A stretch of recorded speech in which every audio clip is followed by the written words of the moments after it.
ഈ സ്ഥിതിയൊക്കെ ആരുണ്ടാക്കിയതാണ്? ഉണ്ടാക്കിയത് ഗവർണറാണ്.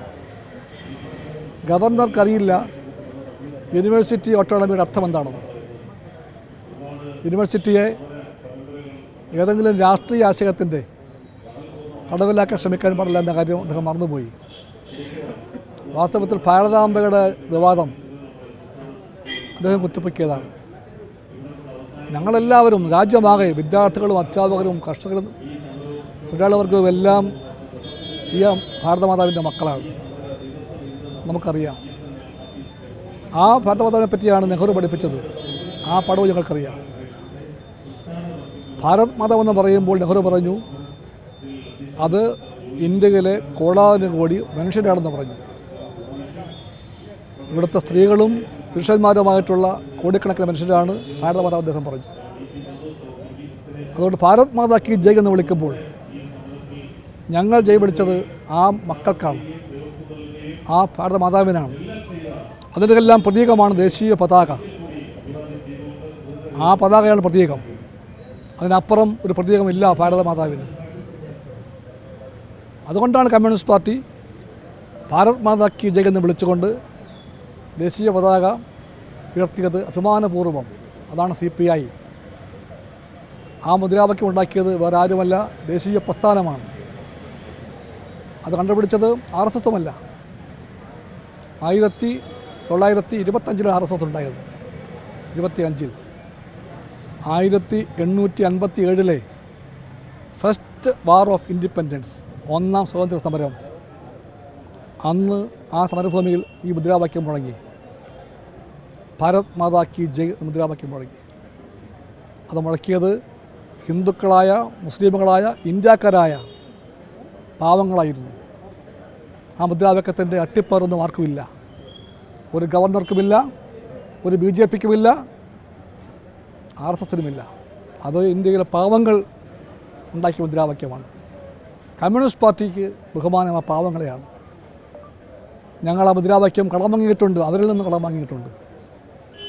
ഇന്ത്യയിലെ പാവങ്ങൾ സ്വതന്ത്ര പോരാട്ടത്തിൻ്റെ ഒന്നാമത്തെ പടവിൽ നിന്നുകൊണ്ട് മുഴക്കിയ മുദ്രാവാക്യമാണത്. അതിന് കമ്മ്യൂണിസ്റ്റ് പാർട്ടി ഏറ്റുവാങ്ങിയിട്ടുണ്ട്. അതിൻ്റെ പ്രതീകം കമ്മ്യൂണിസ്റ്റ് പാർട്ടി പറയുന്നു ദേശീയ പതാകയാണ്, അത് മാത്രമാണ്, ആ മൂവർണ്ണ കൊടിയാണ്. പക്ഷെ ഗവർണർക്ക് ഇതറിയില്ല.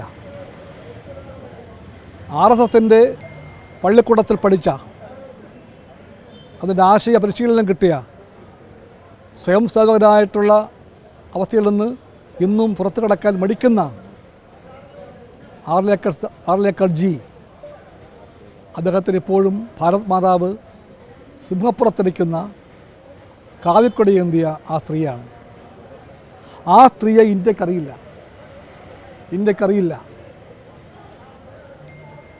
ആ സ്ത്രീ ഇന്ത്യയിൽ ആർക്കും അറിവുള്ള കൊടിയ സ്ത്രീയല്ല. RSSൻ്റെ ശാഖയിൽ പോകുന്നവർക്കെല്ലാം അറിയാം ആ സ്ത്രീയെപ്പറ്റി. RSS രാജ്യസ്നേഹത്തിൻ്റെ മഹാമുഹൂർത്തങ്ങളിലൊന്നും, സ്വാതന്ത്ര്യ സമരത്തിൻ്റെ നിർണായക വേളയിലൊന്നും ഒരു കാണിയെപ്പോലെ പോലും എത്തി നോക്കാത്ത സംഘടനയാണ് RSS. അവരിപ്പോൾ പറയുന്നു ഭാരതമാതാവിനെ പറ്റിയുള്ള ചിത്രം അവർ എല്ലാവരെയും പഠിപ്പിക്കാമെന്ന്. ദേശസ്നേഹമുള്ള ഇന്ത്യക്കാർ, കമ്മ്യൂണിസ്റ്റുകാർ, ദേശാഭിമാനികൾ ഒന്നിച്ചു പറയുന്നു അതൊന്നും പഠിക്കാൻ, ആ പള്ളിക്കൂടത്തിൽ പോകാൻ ഞങ്ങൾക്കാർക്കും മനസ്സില്ല. പക്ഷേ അദ്ദേഹം പറയുന്നു, ഗവർണർ പറയുന്നു, പിന്നെ ചാൻസലറാണ്, രാജ്ഭവൻ്റെ അകത്തളത്തിൽ മാത്രമല്ല യൂണിവേഴ്സിറ്റികളുടെ എല്ലാ വേദികളിലും വയ്ക്കേണ്ടത് ആ ചിത്രമാണെന്ന്. RSSൻ്റെ സങ്കല്പത്തിലുള്ള, അവർക്ക് മാത്രം അറിയാവുന്ന സിംഹപ്പുറത്തിരിക്കുന്ന ആ സ്ത്രീയുടെ പേര് ഭാരതമാതാവാണെന്ന് പറഞ്ഞുകൊണ്ട് ആ സ്ത്രീയുടെ ചിത്രം അടിച്ചേൽപ്പിക്കാൻ അദ്ദേഹം ശ്രമിച്ചാൽ ആ ശ്രമത്തെ അംഗീകരിക്കാൻ ഇന്ത്യക്കാകില്ല, കേരളത്തിലാകില്ല. അതുകൊണ്ട് അക്കാദമിക് കമ്മ്യൂണിറ്റി അത് വകവയ്ക്കാൻ പോകുന്നില്ല. കമ്മ്യൂണിസ്റ്റ് പാർട്ടി കൃത്യമായി പറയുന്നു ഞങ്ങൾ കേരളത്തിലെ, ഇന്ത്യയിലെ അക്കാദമിക് ഫ്രറ്റേണിറ്റിക്കൊപ്പമാണ്. ആ ഫ്രറ്റേണിറ്റിയുടെ മനസ്സിലെ രാജ്യസങ്കല്പത്തെ പറ്റിയാണ് ഞാൻ പറഞ്ഞത്. ഭാരതമാതാവ് ജനങ്ങളാണ്, വേറാരുമല്ല. അതുകൊണ്ട് ഈ പ്രശ്നം കുത്തുപൊക്കിയത് ഗവർണറാണ്, അദ്ദേഹം തന്നെയാണ്. ആ വിഷം അദ്ദേഹം തന്നെ ഇറക്കണം. എന്നിട്ട് സമാധാനപരമായിട്ട് മുമ്പോട്ട് പോകാൻ അദ്ദേഹം വഴിയൊരുക്കണം. ഗവർണർ ഈസ് ദ ചാൻസലർ എന്ന് പറയുന്നു നമ്മുടെ നിയമം. ചാൻസലറായ ഗവർണർ വിദ്യാഭ്യാസ രംഗത്ത് ഒരിക്കലും തീരാത്ത കലാപത്തിൻ്റെയോ കലുഷിതാവസ്ഥയുടെയോ ഒന്നും സൃഷ്ടാവായി മാറാൻ പാടില്ല. അദ്ദേഹം അക്കാദമിക്കായ സമാധാനത്തിൻ്റെ വക്താവാകണം. അതിന് പോകുന്ന അന്തരീക്ഷമുണ്ടാക്കാൻ അദ്ദേഹം ശ്രമിക്കണം. ഇതാണ് കമ്മ്യൂണിസ്റ്റ് പാർട്ടി പറയുന്നത്. ഓക്കെ,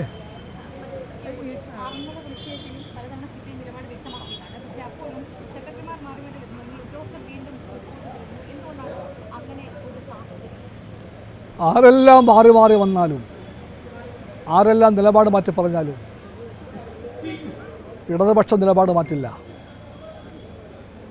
ഇടതുപക്ഷം പരിസ്ഥിതിയെ മാനിച്ചുകൊണ്ട് മുമ്പോട്ട് പോകും.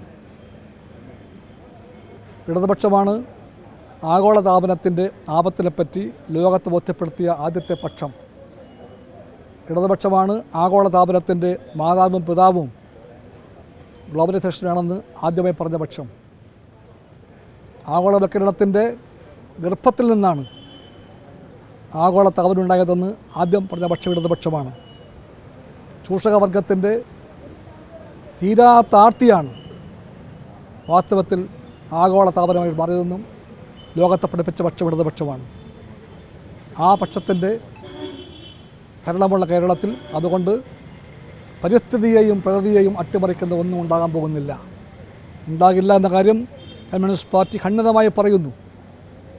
ഏതെല്ലാം കാരണം കൊണ്ടാണോ അവിടെ ആരോ കുത്തിപ്പിക്കൊണ്ട് വന്ന വിമാനത്താവള പദ്ധതി മാറ്റിവെക്കപ്പെട്ടത്, അതേ കാരണങ്ങളെല്ലാം ഇന്നും വാലിഡാണ്. ഇന്നും അവ പൂർണ്ണമായും പ്രസക്തമാണ്. അവയെ മറന്നുകൊണ്ട് പേര് മാറ്റി ആരെങ്കിലും വന്ന് ആറന്മുളയിൽ ബാക്കിയുള്ള തണ്ണീർത്തടങ്ങളും മേൽവകലുകളും നികത്താൻ വന്നാൽ കമ്മ്യൂണിസ്റ്റ് പാർട്ടി പറയും അത് ആപത്തിലേക്കുള്ള പോക്കാണ്, അതിൽ നിന്ന് പിന്തിരിഞ്ഞേ തീരുമെന്ന് പറയും കമ്മ്യൂണിസ്റ്റ് പാർട്ടി. ഇടതുപക്ഷം പറയും, LDF പറയും ആറന്മുളയിൽ ബാക്കിയുള്ള വയലുകളും തണ്ണീർത്തടങ്ങളും ഇല്ലാതാക്കുന്ന ഒരു പദ്ധതിയുമല്ല വികസനം. വികസനത്തിന് മൗലികമായി തന്നെ കുടിവെള്ളത്തെ നെൽവയലിനെ മാനിക്കാൻ കടമയുണ്ട്.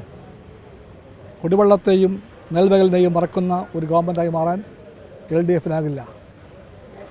അതുകൊണ്ട് LDF ഗവൺമെൻറ്റിൻ്റെ ഉറച്ച നിലപാട് പരിസ്ഥിതിയെ ഉയർത്തിപ്പിടിച്ചുകൊണ്ടായിരിക്കുന്ന കാര്യം എല്ലാ ഉദ്യോഗസ്ഥന്മാർക്കും ബോധ്യമുണ്ടാകണം.